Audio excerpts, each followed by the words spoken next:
Hello there, good people of Hedge End. I'm so pleased to be with you today, and I'm grateful to Chris for inviting me.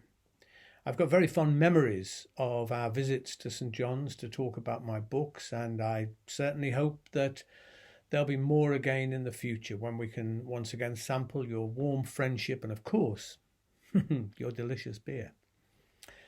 May I speak in the name of God, Father, Son, and Holy Spirit. For me, one of the best bits of this lockdown has been our daily walks in the fields surrounding this little Somerset village where we are. Sometimes we've gone days seeing hardly anybody else out there, and as a lifelong bird watcher, I've loved being able to spend time photographing lots of our lovely feathered friends. I even persuaded Pat to let me acquire a new camera with a super zoom lens. But the most striking thing has been watching the seasons change.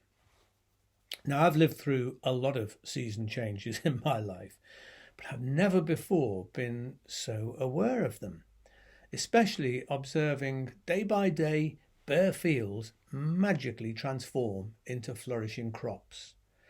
For a Scouser who's lived most of his life in cities, it's nothing short of a wonder to behold. And it seems that we are not alone in this renewed sense of connection with nature. Even in towns and cities, people have spoken of the joy in feeling closer to the natural world, watching parks and gardens and even tree-lined streets evolve from winter and spring into summer. There's been lots of talk, hasn't there, about hearing bird song as never before and of seeing vivid skies emerging from pollution. Back in New Testament times, people had no concept of caring for the environment. They had a different consciousness in their relationship to nature, a sense of belonging, of interconnection with the surroundings. And if there's one thing that I ideally hope we can take from this pandemic, it is a renewed sense of that connection. Plus, of course, a commitment to live in ways that enable our incredible planet to flourish rather than wither. Many of Jesus' comments and stories in the Gospels reflect this ancient sense of connection with nature. He constantly pointed to things around him in the natural world to convey or to reinforce the things that he was saying. And today's Gospel reading is a very good example of this. If you're anything like me, you've heard talks and sermons on the parable of the sower more times than you could probably shake a stick at. I've preached lots of them. And it's this familiarity that may easily cause us to nod off when the story is read yet again. There's almost a yeah factor because we're sure that we know exactly what it's all about. Although I wonder. The thing to bear in mind about parables is that they're not simply nice little stories to illustrate something which the audience already knew. Yes, there were familiar elements, but Jesus always gave them a new twist which overturned the listener's expectations or which subverted conventional wisdom. There was something destabilizing about the parables for the original listeners. So, for example, the Good Samaritan isn't a warm tale about helping a stranger. It is a subversive clash with the ingrained prejudice that Jews of the day had toward Samaritans. It uncomfortably upset the prevailing status quo of who were goodies and who were baddies. The parable of the mustard seed becoming a great tree undermined the audience's notions of power in a world where mustard plants were basically annoying prolific shrubs that spread like weeds, not symbols of strength or greatness. But the parables don't necessarily have this same wow factor for us, not least because we see them through the lens of dozens of sermons that we've heard about them. The common interpretation is that this parable is telling us to be the right kind of soil, to be welcoming to God's word. So the good seed, the good soil, represents those of us who believe in Jesus, whereas the hard earth, the rocky ground, and the thorny soil signify unbelievers, those who've rejected the word. But in reality, of course, we know life is a lot more complicated than this. I mean, being honest about it, who among us is just one kind of soil all the time? Certainly not me. Sometimes my heart can be hard and unreceptive, or I'm distracted and my better thoughts and responses get lost or snatched away. There's also part of me that can sometimes be shallow, so that when the going gets tough, I lose heart, I lose interest. There are times when my better instincts are choked by cares and anxieties and worries. And am I alone in this? I don't think so. But I'm pretty sure there's also good ground in each of us too. We have better days, better times when we kind of get our spiritual ducks in a row, when we receive the word gladly.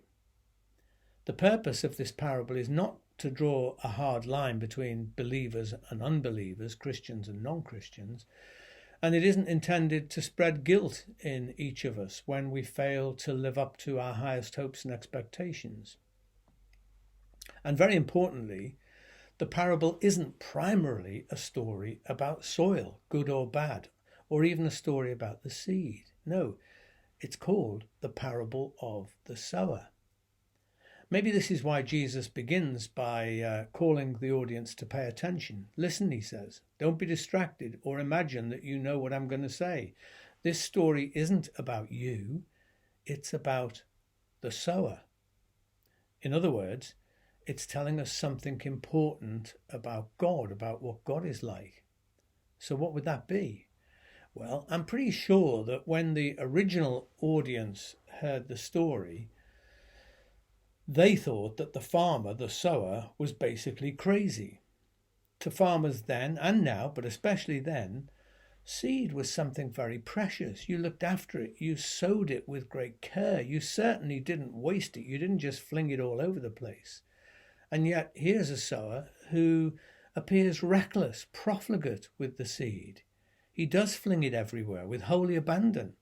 He throws it to the birds. He pitches it on rocks. He shoves hands full into the thorns. And he does incidentally fling some into the well-tilled, weeded, fertilized soil as well. But he just keeps on throwing the seed everywhere as if there's plenty to go around. Told from this perspective, the story has a quite different feel. It's no longer a parable about who's in or who's out of God's kingdom.